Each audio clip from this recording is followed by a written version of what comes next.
Sim, meu, eu amo batata. Batata é vida, é deusa. Obrigado por perguntar.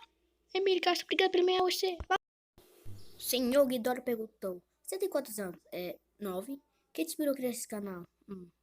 Foi meu primo. Meu primo, ele começou a gravar vídeo de Topcraft, que era uma série dele. Aí ele me inspirou muito. Obrigado por perguntar.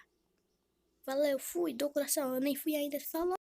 Rayane me perguntou: Você gosta de Doritos? Não, eu não gosto de Doritos. Sim, salgadinho, porque Doritos é um salgadinho. E salgadinho é melhor do que Doritos. Samuel Mores Games perguntou: Você conhece o Mecha Cartoon Cat? Pesquisei isso. Sim, pesquisei e vi que era tipo um inimigo do que o Cartoon Cat. E sim, achei muito legal ele. Muito foda. Obrigado pelo Obrigado por perguntar. perguntar. Rio Monte perguntou: quando você vai mostrar o rosto? Sim, eu tô planejando mostrar o rosto quando bater. Até lá eu vou. Linux Tira perguntou: Você é um desenho mais gato? Só não na vida real, quer dizer? Sim, eu sou um desenho. Eu sou um gato. E na vida real, sim. Eu sou um gato desenhado. Meu, normal.